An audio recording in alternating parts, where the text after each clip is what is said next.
My wife Cheryl and I have been together for 10 years and we got married 2 years ago. We just got a house together not even a month ago, and things couldn't have started on a worse note. We moved to a small inland town of Georgia called Waycross. That's all the details I'm giving to avoid any more possible issues. We're on a quiet street with a big property that sits in front of a medium-sized patch of woods, which was one of the factors that really appealed to my wife and me.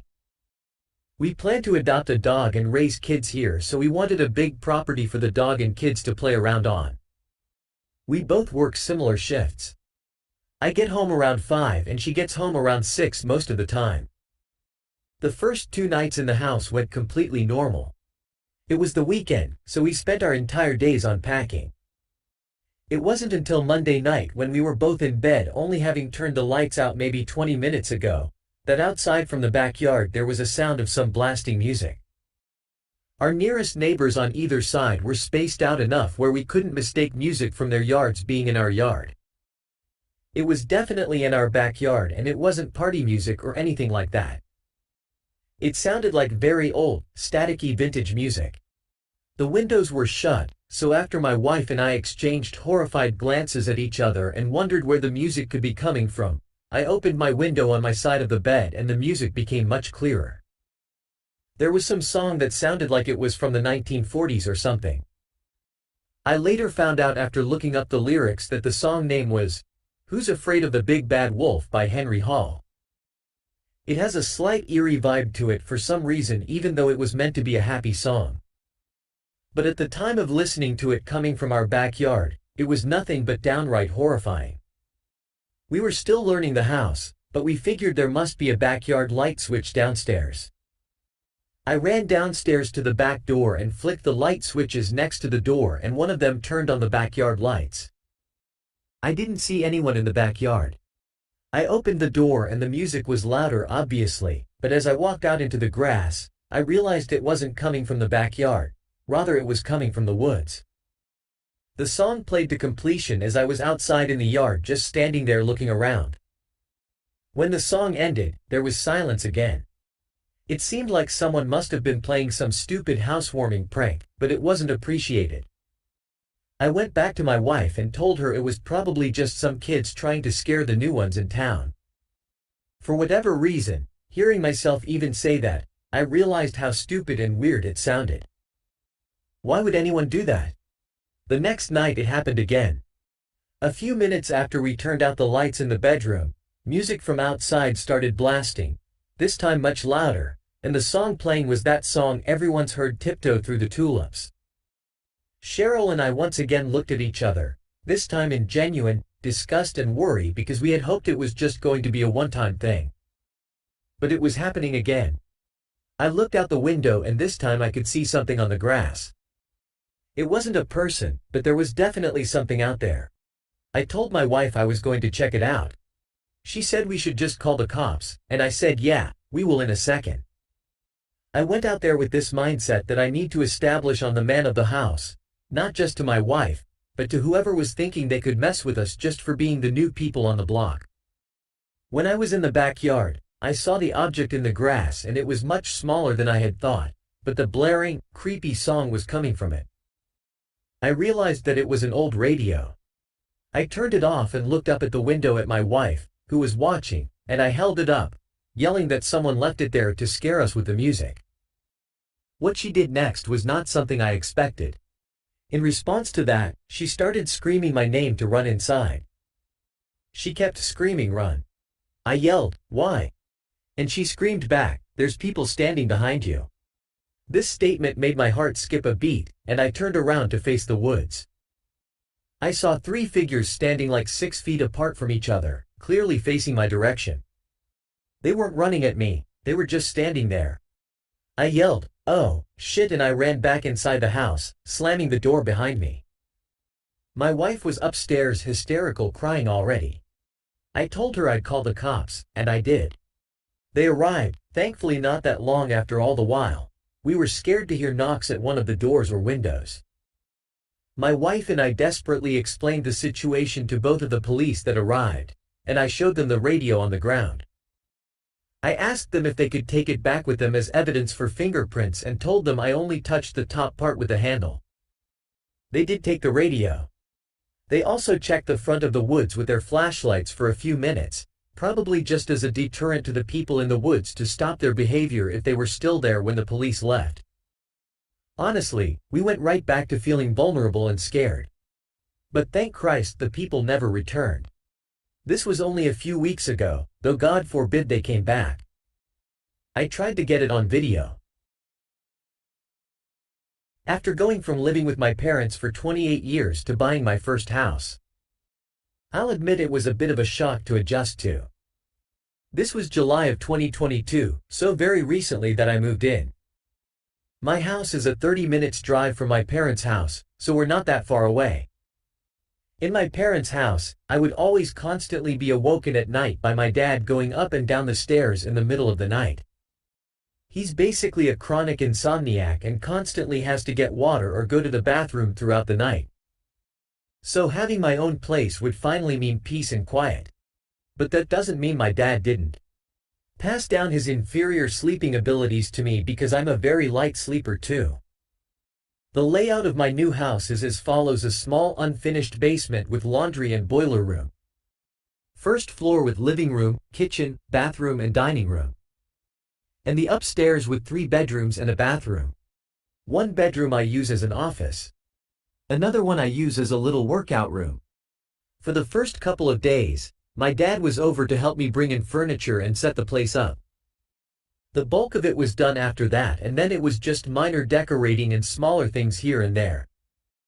I'd say a week into moving in, I was practically done with the furnishings and fully at home. On a Sunday night, I could tell I was going to have a rough time trying to sleep because I was wide awake. I took a melatonin and a sleeping pill to help, and within an hour I was out like a baby. Usually when I take these, I sleep through the night without waking up. This night though, I woke up. A sound from outside my room woke me up. I was so dazed and confused, freshly woken up from an intense dream, that I wasn't thinking clearly. The noises from outside my room were familiar footsteps going up the stairs. My dad, as usual, waking me up with his middle-of-the-night trips up and downstairs. I tried to drown out the noise and ignore it. I was in such a daze that it didn't even hit me right away that those footsteps couldn't be my dad's. I snapped back to reality and sat up listening. The footsteps stopped. Now that I was fully awake, I wondered if it was an auditory hallucination. Like, was it just something engraved in my memory that I heard it in my half-woken up state? I actually nervously called out, "Dad?" I didn't know what I was expecting to happen, but no one called back. I went out into the hallway outside of my room and turned on the lights to each room I passed. I made it to the stairway and I looked down the stairs at a tall man in a mask at the bottom looking up at me. It didn't feel like a reality that I was actually staring at an intruder in my house. I didn't see any weapons on him, but I wasn't about to go fight him. I screamed at him to get the fuck out of my house, definitely with a shake in my voice. Believe it or not, he turned around and left through the front door. I ran down the stairs to lock it behind him. When I went to call my dad, I heard the back door to my house slam shut. There was a second person in the house who I didn't see. I was full on freaking out. My dad picked up, of course, because he's never asleep, and he questioned why I was calling him and not the damn police. He told me to hurry, so I called the police, and the operator asked me a million questions. While I waited, I was interviewed by the arriving officers, who asked me for a description of the robber, what they stole, if anything, and which direction they left in and what in vehicle. Unfortunately, I didn't think to watch them leave, so I couldn't even answer what direction they went. And I couldn't give the physical description other than one of them was tall because of the mask. It didn't actually seem like they stole anything, but I didn't have anything of real value on display on the first floor. The method of entry was a kitchen window just big enough to climb through. Experiencing a home invasion is something you always hear about on the news, but never assume it would actually happen to you right after you move into your first house. I wish I could have been more help to the police in identifying them. Now I sleep with a knife next to my bed. When I bought my current house that I'm living in right away, my next-door neighbors knocked on the door and introduced themselves. They were both as kind as could be on both sides. My house is waterfront on a canal. I wanted a waterfront house because I have a boat, so it was a no-brainer to have the convenience of keeping my boat in the water in my backyard. A house on a canal, though, means sacrificing privacy in the backyard as the house across the canal from me looks right into my yard. From the start, even when I went to view this house for the first time, I wasn't the biggest fan of the house across the canal. It just looks like it hasn't been taken the best care of, and it's an eyesore when I'm sitting in the backyard. For almost 2 weeks after moving in, I'd look out my window before bed every night to the house across the canal to always see the lights out. The house was always pitch black. I wondered if maybe it was a second home for whoever owned it. But then one night things changed, on the same day that my brother helped me launch my boat into the water and bring it to my dock in the yard. Just as I was about to shut the blinds in my bedroom, I looked across the canal again, and tonight there was one light on in the house across the canal, and in that room, which looked to be a living room by the back door, there was a man standing there looking outside. So, there was someone living there. After all, the man was in sweatpants and a long-sleeved shirt. He looked like he had a full head of grayish hair. Based on appearance from that distance, he looked like he could be 50 on the dot. It seemed like he could have been looking at my windows. But then again, the more likely explanation was he was just looking out into the yard thinking, even though it was pitch black out there. I closed my windows and went about the rest of my night.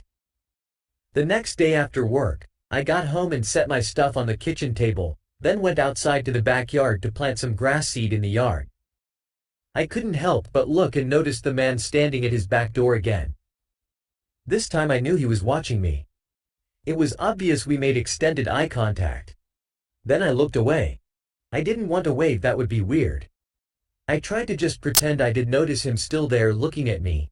It says if I was doing something wrong being in my own backyard. One day I had my friends over to take the boat out, and both when we were leaving and coming back, I didn't see the man at his door. I had only seen him twice so far, but already I was paranoid whenever I was outside and always looked across the canal at his door. Few nights later, I looked out my window in my bedroom again. He was at his door again. I wondered how long you would just stand there. It was so bizarre. I turned off my lamp and then stood just beside the window, peering my head out to see if he'd keep standing there even after I would turn the light out. And he did. I must have stood watching for 3 minutes and he wouldn't move. I shut my blinds and continued with my night. I told myself from here on out, I'd just ignore it and keep my blinds shut closed on set. I went to bed wondering how I would go about confronting the situation or if I even would. I considered maybe just going out to the dock and waving or trying to talk to him or even going to knock on his door to introduce myself, but that sounded stressful. On this same night while I was in bed, I was starting to drift off into sleep when I heard something in my backyard. There was someone on the deck walking around, I could hear it. I went to the window to get a look, but I couldn't see from my upstairs window. I'd have to go downstairs if I wanted to see. But before that, there was a startlingly loud crash sound from below me. It was the window. I could tell it was the sound of shattering glass. I ran downstairs to the kitchen to grab a knife and the phone to call 911. I looked towards the back of the house. And saw I was right. Glass of the backyard window was spilled out onto the floor and one single brick laying on the wood floor clearly, which was thrown through the window. I was frightened that I'd see someone hiding in the corner of the room. But to my relief, there was not. I called 911 and requested police officers get here as soon as possible. Before the police arrived, I peeked out the now broken window into the yard. I turned on the back deck light. Whoever did this clearly already ran for it. But that was good, at least they didn't come into the house. When the police officers arrived at my house, I showed them the window and brick and told them that it was most definitely the guy across the canal who'd been eyeballing me through his windows since I moved in. They asked if he had any reason to have any issue with me, and I said no chance in hell, I didn't even know the guy. I asked them to please go to his house and arrest him. They said they'd go over and knock on the door. So, when another police car came to my house, the first two officers went to drive over to the house, and when they came back about 20 minutes later, they said nobody lived in that home. A neighbor told the police when he saw them outside, that the house had been foreclosed on months ago and the old tenant was evicted a while ago. I know nothing about foreclosures, so I asked the cops if maybe it was someone from the bank that foreclosed on the house. They said their guess is as good as mine. They recommended I install some cameras outside of my house in case the harassment continued. Police left one of their cars parked in front of my house, I guess to make me feel safer with my window being busted open now. The next morning, I woke up early and went over to that house and I tried opening the front door and then the back door. The front door was locked, but the back door was unlocked. I quietly opened the door and took 2 steps inside of the dark, creepily empty house and I heard something from upstairs. I turned back and ran straight to my house. The police car was still outside my house. That day, I had my window fixed and pretty soon installed doorbell cameras in the front and back of my house. I haven't seen that man in the house again.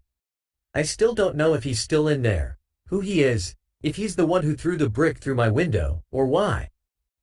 Things have been fine ever since.